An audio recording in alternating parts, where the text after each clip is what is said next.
Hi everybody, Dan Illman here. Stakes action for the DRF Bets Friday Race of the day for December the 28th. It's the $75,000 Eddie Logan Stakes, race number 8 on opening week at Santa Anita. You can bet this nice card. You can bet the Eddie Logan with a DRF Bets account. Sign up at bets.drf.com, receive a 300% deposit match. Here's the field of 2-year-olds getting set to go 8 furlongs on the turf in the Eddie Logan. And remember, you can access free formulator past performances for this race on the Race of the Day event page at drf.com. Download them and handicap along with me. I'll take the field in post position order, but I must note that those morning line odds are going to change drastically at post time because the number 4 Flying Scotsman, the 8-5 morning line favorite, is going to scratch out of this race, and it makes it a more wide open and better betting race with Flying Scotsman the most likely winner out. We'll begin with Jerry Hollendorfer's other entrant. He does train Flying Scotsman, the number 1 More Ice, who's won 2 out of his last 3 races on the turf at this mile distance, and he draws very well for Drayden Van Dyke. This horse has fine tactical speed.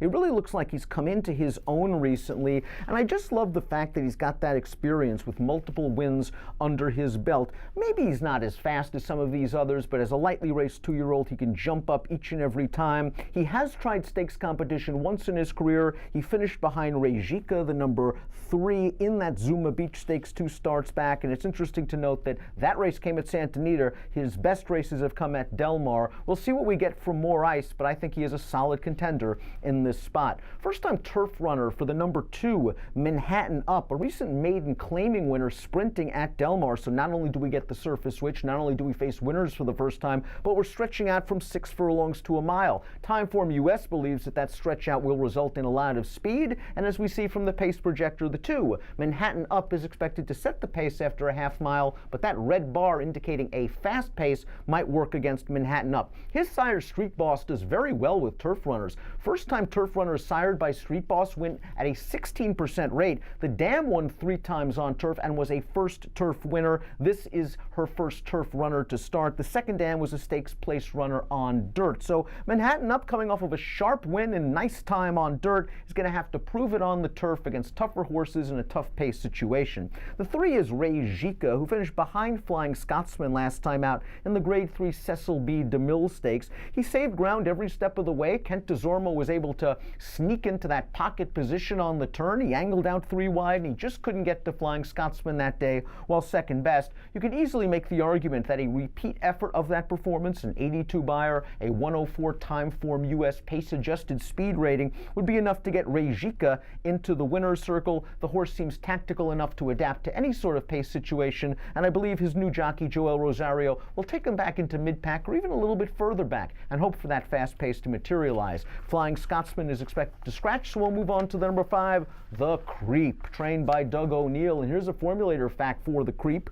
Over the past 5 years, with 2-year-olds moving from synthetic to turf in route races, O'Neill has done very well. 30% winners, a $2.44 ROI. This horse last raced in the Gold Rush Stakes on the synthetic surface at Golden Gate Fields, going a mile. I thought he ran fine that day. He was up close to a pretty fast pace. He ran second. His turf effort 3 starts back resulted in a win, although only with a 48 buyer speed figure. The Creep is probably likely to sit just off the pace under Rafael Bejarano. His buyers are creeping forward, but we'll see if he is good enough to handle stepping up into stakes competition on the turf. At one point, this horse was dangled for a $32,000 maiden claiming tag. No surprise that the 6 Swamp Souffle appreciated turf for his turf debut. He came through with a nice pace-pressing victory at Del Mar on December the 1st. His dam is a half to Telling, who won 2 editions of the Grade 1 Sword Dancer Invitational on the turf at Saratoga. Swamp Souffle likes to be up close to the pace,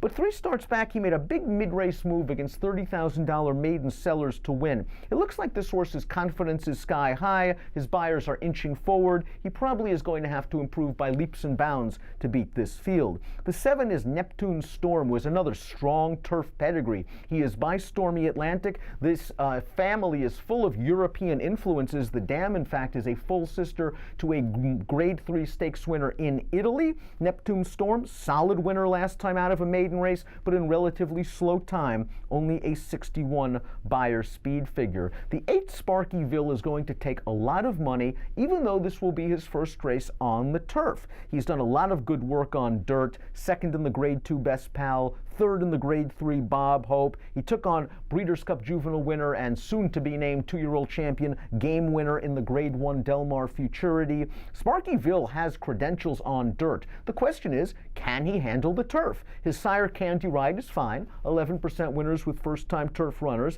The dam has foaled 2 turf winners from 3 runners to try the surface, including a full sister to Sparkyville. That sounds great, and the fact that Kent DeZormo takes them out here when he probably could have rode Rejika back is a good sign for Sparkyville. But I look deep in this female family and I just see a lot of dirt sprint names. Horses like Harmony Lodge and Win McCool, and even a router that liked dirt named Graham Hall. And I wonder if Sparkyville has enough turf to be played at a relatively short price now that the morning line favorite has been scratched as he tries grass for the first time. Sparkyville would not be a surprise at all, but I would demand at least a little bit of value as he tries the unknown surface for the first time. The 9 is Weekly Call, who had to drop into an $80,000 maiden claimer to register a maiden win last time out, but this horse has plenty of pedigree. It's probably too early to give up on him. He's by Will Take Charge, and as Matt Bernier likes to say, the Will Take Charges have so far done very well on the turf, and this dam, she can step on turf. She won the Del Mar Oaks. She was a Grade 1 stakes winner on the long. Summer Soiree is another one. Has to improve from a buyer's standpoint, has to prove that he belongs at this class level, but he has shown that he can win on the turf,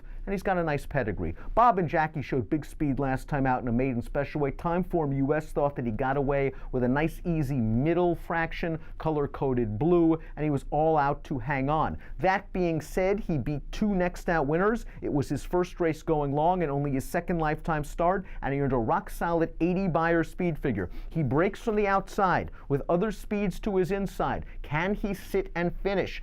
Against a fast pace, against tougher horses, we're going to find out on Friday. We take a look at my top selection for this race. I think Rejika is going to get the right setup this time around, and there's no Flying Scotsman to worry about. He's been in against some tough ones. King of Speed, Flying Scotsman, 2 of the better 2-year-old turf horses in Southern California. They're not here. Rejika is. We saw the Timeform US pace projector, and I think that Rejika can get it done. I went 3, 10, 1, and 5 in the $75,000 Eddie Logan Stakes, the DRF Bets Race of the Day for Friday, December the 28th. You can bet this race, you can bet this nice card with a DRF Bets account. Access a 300% deposit match when you sign up at bets.drf.com. Approximate post time for the Eddie Logan, race number 8 at the Great Race Place on Friday, 4:02 Pacific. Good luck.